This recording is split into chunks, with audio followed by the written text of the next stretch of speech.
O ministro Cássio Nunes Marques, do Supremo Tribunal Federal, suspendeu a decisão do Tribunal Superior Eleitoral, que havia cassado o mandato do deputado estadual Fernando Francischini, do Paraná. Ao cassar o mandato do deputado, que teve mais de 400 mil votos, os ministros haviam cassado também os mandatos de mais 3 deputados estaduais de seu partido, alterando completamente a composição da Assembleia Legislativa daquele estado. O deputado havia sido absolvido pelo Tribunal Regional Eleitoral, que considerou que a conduta a ele atribuída, a realização de uma live pelas redes sociais nos últimos minutos da votação, não era criminosa, já que não havia provas de conduta ilícita nem de benefício eleitoral. O TSE, entretanto, reverteu a decisão e cassou o mandato dos deputados. Os deputados cassados alegaram que a decisão do TSE precisava ser reformada por violar os princípios constitucionais da legalidade, da segurança jurídica, do contraditório e ampla defesa, da soberania popular, da manutenção dos mandatos democraticamente conferidos, da anualidade, do sistema proporcional, da imunidade parlamentar e do uso dos meios de comunicação social.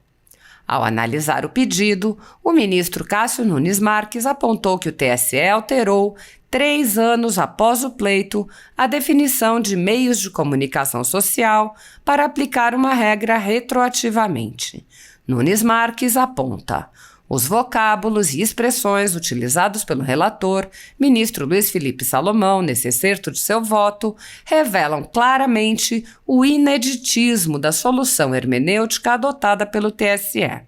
O raciocínio do relator foi, em síntese, o seguinte: se as eleições 2018 representaram ruptura e marco, é evidente que se trata, portanto, de um momento de transição no processo eleitoral. Se não foram modificadas as regras para se ajustar a essa nova realidade, deve-se então alterar a interpretação dada a elas, particularmente no que concerne à compreensão que se tem sobre veículos ou meios de comunicação social.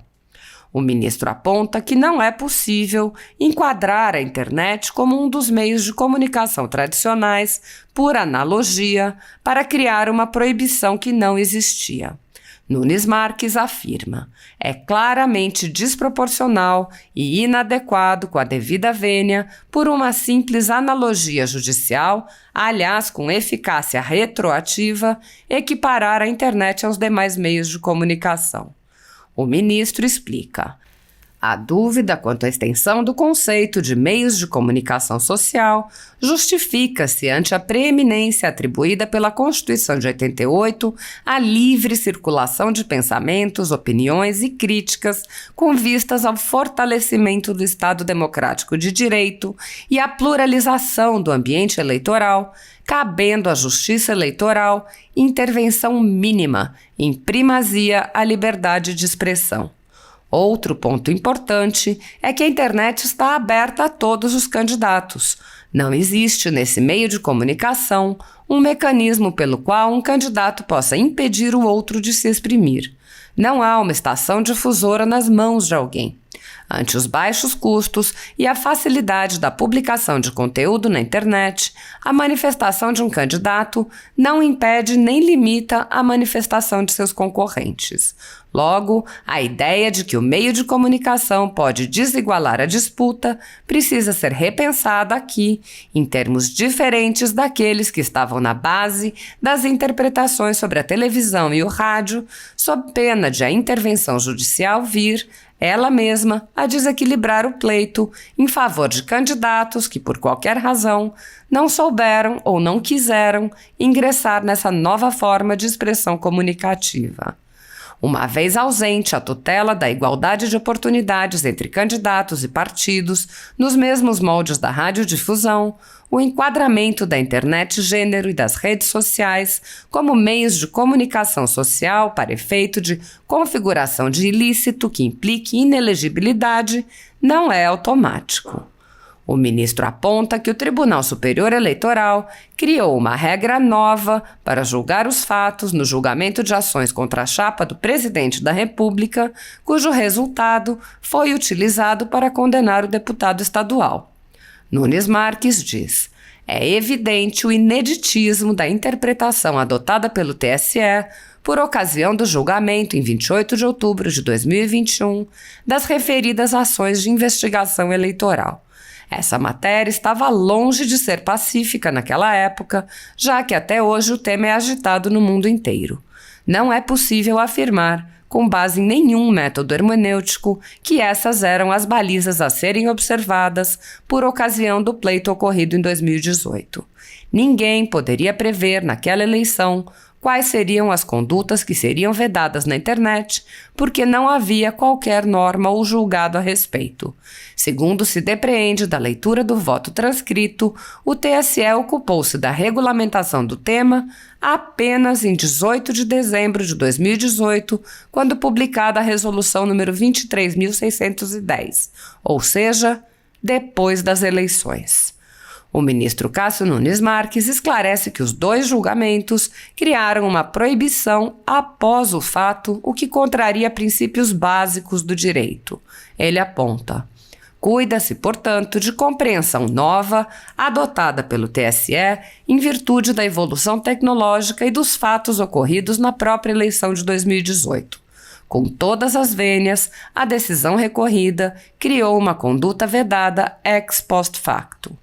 Compreendo a preocupação do TSE e compartilho também dessas preocupações a respeito da anomia em torno do uso da internet e tecnologias associadas no âmbito do processo eleitoral. Mas me parece que não há como criar-se uma proibição posterior aos fatos e aplicá-la retroativamente. Aqui, não dependemos de maior compreensão sobre o funcionamento da internet. É questão de segurança jurídica mesmo.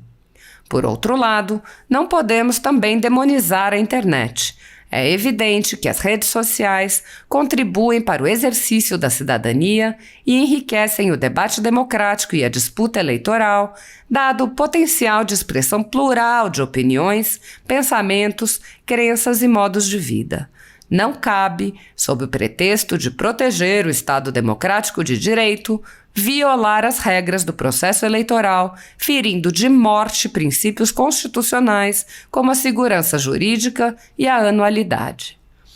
O ministro concluiu esse trecho dizendo que a aplicação de uma interpretação nova a fatos pretéritos para condenar o deputado foi, de todo, inconstitucional. A compreensão do TSE, no sentido da equiparação das manifestações no âmbito das redes sociais às veiculadas nos meios tradicionais de mídia e imprensa, conquanto adotada em outubro de 2021, foi aplicada a ações judiciais referentes às eleições 2018. A inovadora hermenêutica alterou significativamente o processo eleitoral e, por essa mesma razão, deveria guardar obediência ao artigo 16 da Constituição Federal, de modo que alcançasse a eleição a ocorrer ao menos em 1 ano depois da data de sua implementação. Se essa não era a diretriz vigente à época da organização do pleito de 2018, é de todo inconstitucional que nova baliza venha a ser aplicada retroativamente, mais de 3 anos depois de concluídas as eleições, em prejuízo de candidatos, legendas e terceiros. Enquanto fecha os olhos para ilícitos praticados por alguns pré-candidatos e seus partidos, a Justiça Eleitoral é bem ativa para fiscalizar cidadãos que apoiem o presidente Jair Bolsonaro ou mesmo noticiem ações do chefe de Estado. Em uma decisão monocrática em um inquérito administrativo, o ex-corregedor do TSE, Luiz Felipe Salomão, mandou confiscar a renda de jornais, sites e canais conservadores, entre os quais a Folha Política, para impedir suas atividades.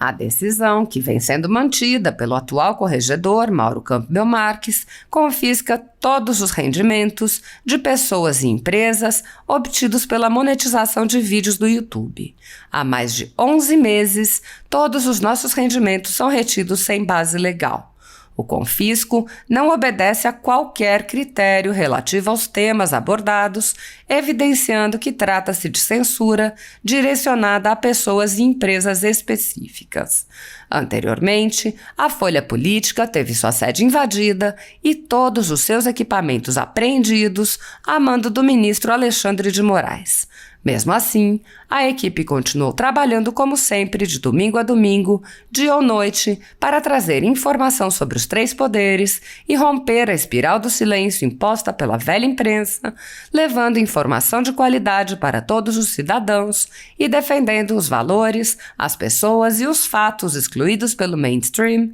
como o conservadorismo e as propostas de cidadãos e políticos de direita. Se você apoia o trabalho da Folha Política e pode ajudar a evitar que o jornal seja fechado, pela ausência de recursos para manter sua estrutura, cumprir seus compromissos financeiros e pagar seus colaboradores, doe por meio do Pix, cujo QR Code está visível na tela, ou por meio do código ajude@folhapolitica.org. Caso não utilize Pix, há a opção de transferência bancária para a conta da empresa Raposo Fernandes, disponível na descrição deste vídeo e no comentário fixado no topo. A Folha Política atua quebrando barreiras do monopólio da informação há 10 anos e, com sua ajuda, poderá se manter firme e continuar a exercer o seu trabalho. Pix ajude@folhapolitica.org. Bem, senhor presidente, trata-se de recurso ordinário interposto pelo Ministério Público Eleitoral contra acórdão do TRE do Paraná, pelo qual foi julgado improcedente a ação de investigação judicial eleitoral proposta em face de Fernando Destito Francischini, deputado estadual eleito por aquele estado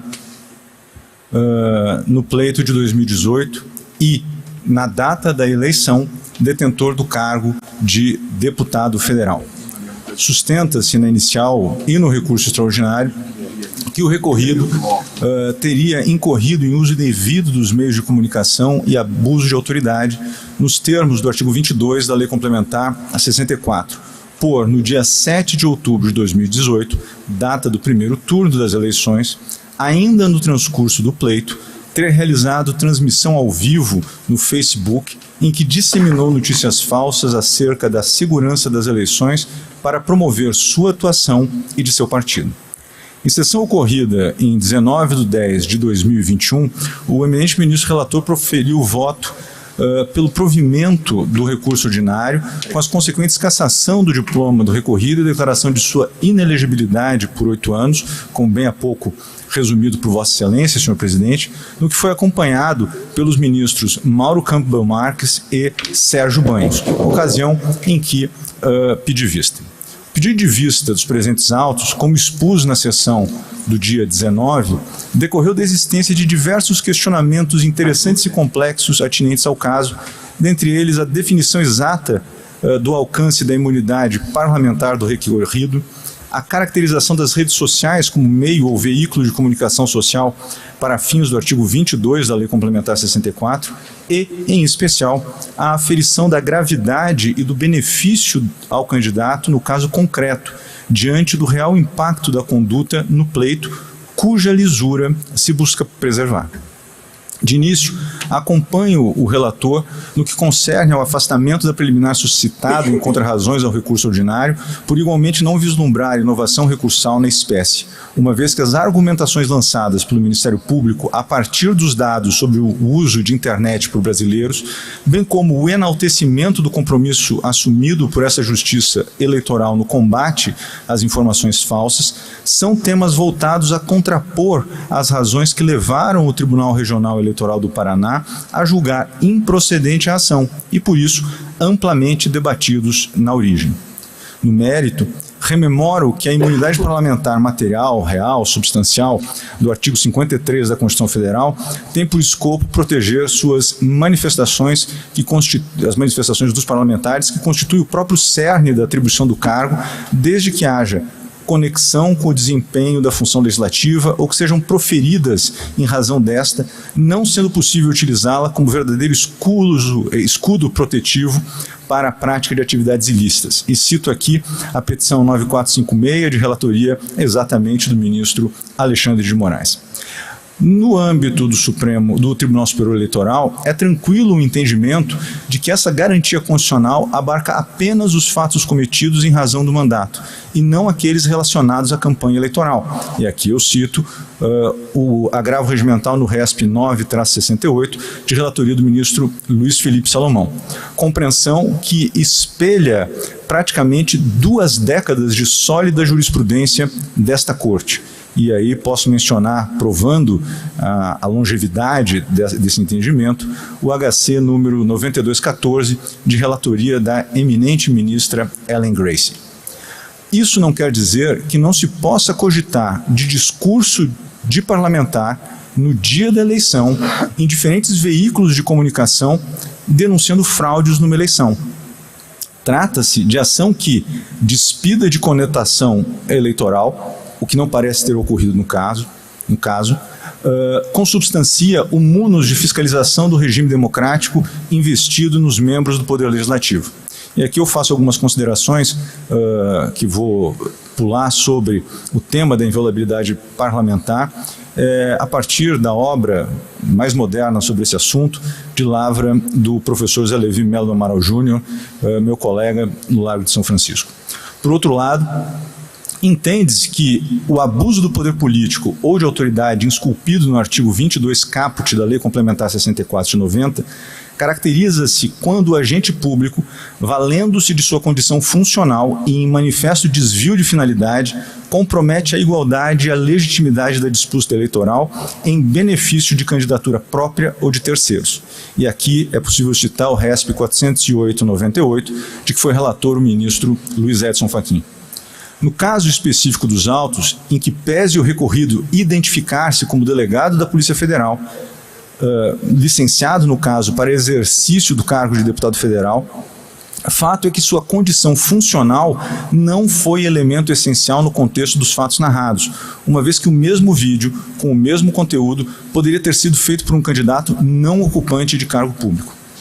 Poder-se-ia cogitar que seu cargo permitiu a maior difusão das ideias propagadas na transmissão ocorrida na rede social. Ainda assim, a abrangência do vídeo é elemento que tem ligação mais estreita com a análise da gravidade e do proveito a serem os estados adiante,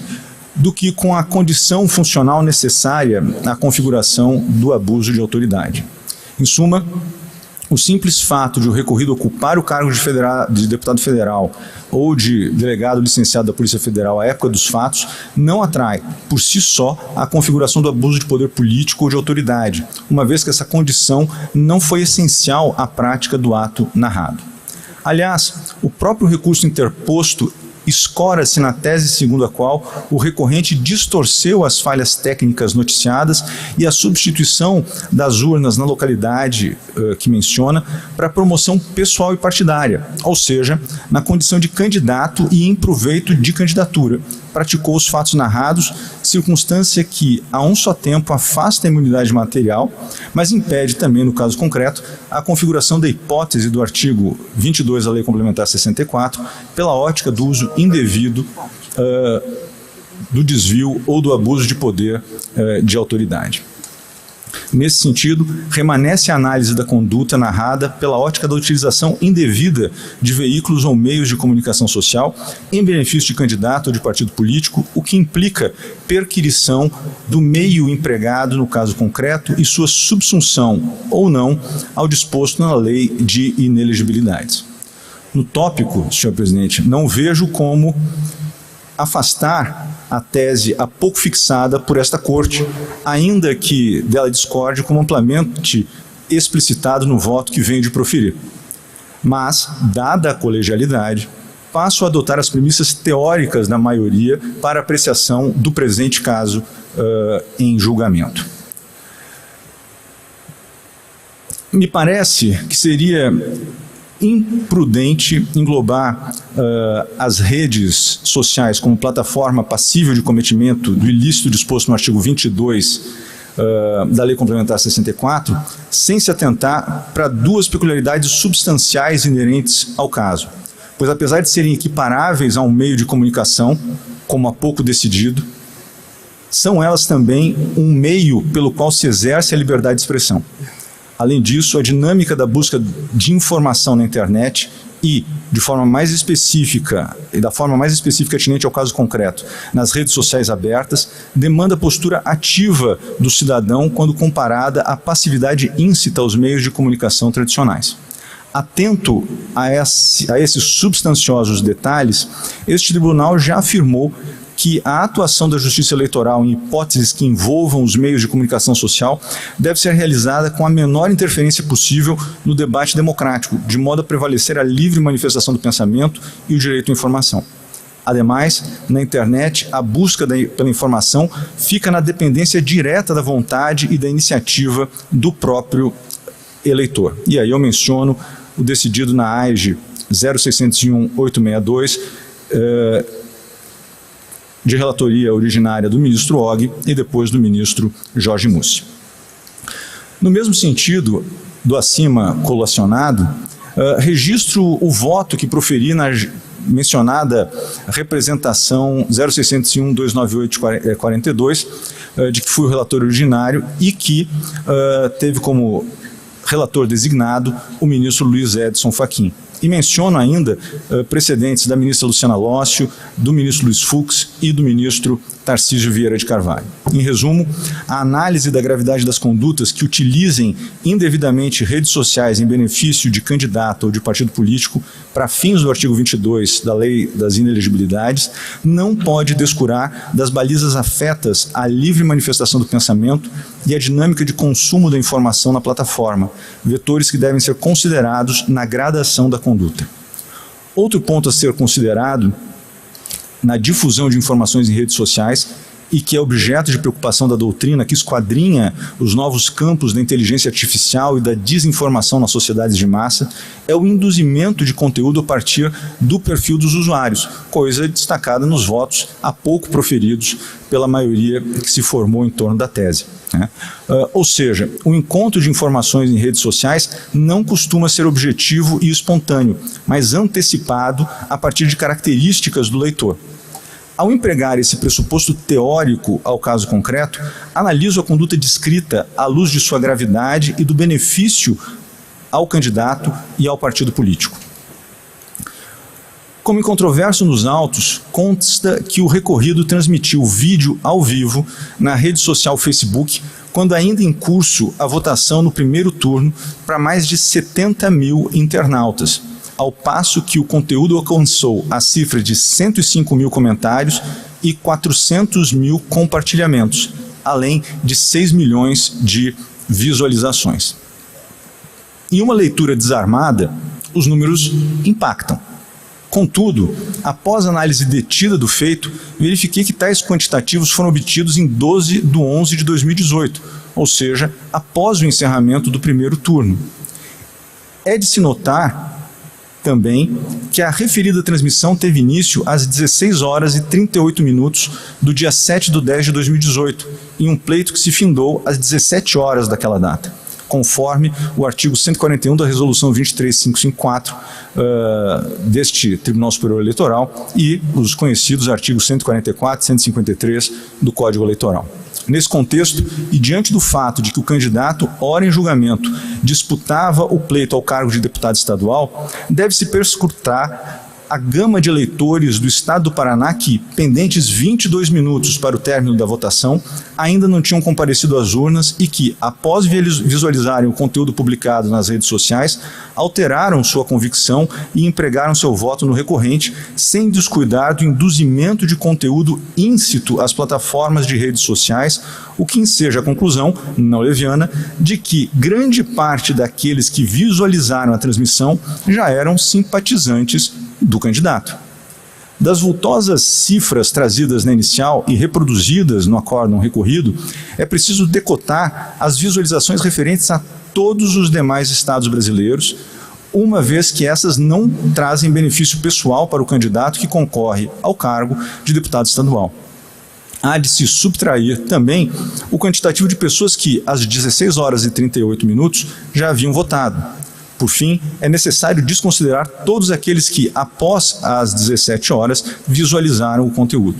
É certo que, nos termos do artigo 22, inciso 16 da Lei Complementar 64, para a configuração do ato abusivo não será considerada a potencialidade de o fato alterar o resultado da eleição, mas apenas a gravidade das circunstâncias que o caracterizam. Não obstante, a normalidade e a legitimidade das eleições é que devem ser o objeto de tutela do dispositivo, diante do assentado no artigo 14, parágrafo 9º da Constituição Federal. Logo, aferir o número de eleitores daquele estado que ainda não tinham comparecido às urnas e que receberam as informações propagadas pelo candidato é elemento indissociável da análise da gravidade do caso concreto. Mesmo porque não caberia a condenação do recorrido em sede de AIGE caso o vídeo tivesse sido veiculado após as eleições, pelo simples fato de que não seria possível afetar a normalidade e a legitimidade de um pleito já encerrado.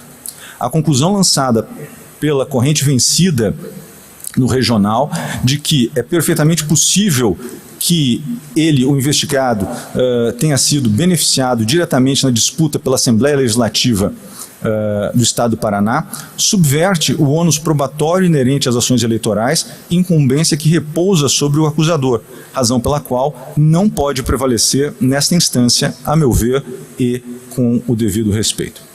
Para se chegar a tal raciocínio, deve-se presumir que o espectador da transmissão era apto a votar no Estado do Paraná, não tinha ainda exercido o sufrágio, assistiu ao vídeo e, a partir do conteúdo veiculado, convenceu-se a votar no candidato investigado. Trata-se de um exercício de diversas presunções diante das gravíssimas consequências advindas desse ato, que é a cassação de um deputado estadual que obteve 427.749 votos, além da declaração de sua inelegibilidade por 8 anos.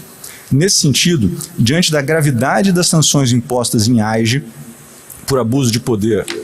exige-se prova robusta e inconteste para que haja a condenação. Ou seja, é necessário que haja a demonstração cabal da quebra da isonomia, da legitimidade e da normalidade das eleições, não sendo suficiente meras presunções relativas aos eventuais efeitos que os atos tidos como irregulares poderiam causar. E aqui eu cito precedentes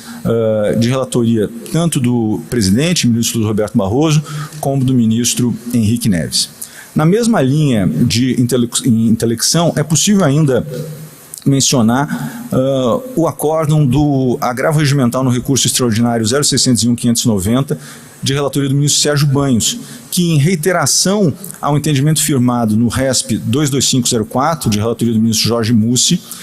expôs que, abre aspas, o uso indevido dos meios de comunicação não pode ser presumido e requer que se demonstre a gravidade em concreto da conduta que macule a lisura do pleito. Fecha aspas.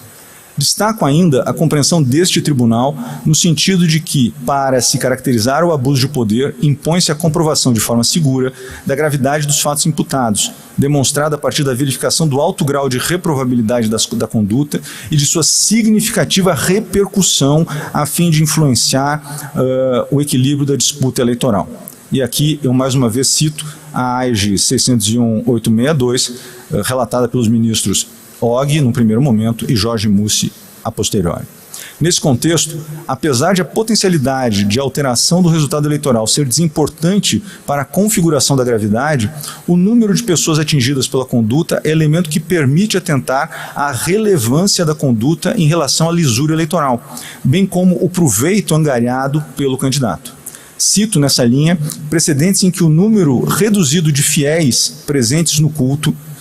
RO 0603-879, ministro Sérgio Banhos, o reduzido número de periódicos distribuídos gratuitamente, agravo regimental no RESP 58687, de relatoria da ministra Rosa Weber, o reduzido quantitativo de munícipes beneficiados, RESP 39792, de relatoria do ministro Henrique Neves, ou mesmo o reduzido número de eleitores que estiveram em contato com determinado artista, e aí eu cito o RESP 56365, Luciana Lócio, da ministra Luciana Lócio, foram elementos que corroboraram a constatação da ausência da gravidade em diversas situações de alegado abuso. Ademais, conforme a compreensão deste tribunal, para que se comprove o uso indevido dos meios de comunicação, é essencial que se analise o número de programas veiculados, o período de veiculação e o teor deles e outras circunstâncias relevantes que evidenciem a gravidade da conduta a que se refere o artigo 22, inciso 16 da Lei Complementar 64. E aqui eu cito o RO 0601-590, de relatoria do ministro Sérgio Banhos. Deixo claro que endosso integralmente e sem nenhum reparo toda a preocupação externada pelo relator no sentido de que ataques ao sistema eletrônico de votação e à democracia são atos perniciosos e podem, a depender do contexto, configurar abuso de poder político e de autoridade, bem como o uso indevido dos meios de comunicação, abarcados as redes sociais, como assentado na tese há pouco definida. Sem dúvida, a disseminação de fatos inverídicos causa inseguranças e, de forma covarde, sem amparo em provas, nem sequer indiciárias, gera incertezas relativas à lisura do pleito. Não é possível, nesse cenário, valer-se da propagação de fatos sabidamente falsos, em tom sensacionalista, dolosamente voltado à célere difusão do conteúdo, para se criar artificialmente um grave problema e, a partir desse macabro teatro, vender para o eleitor como o pretenso candidato não medirá esforços para que a justiça seja feita. Por outro lado,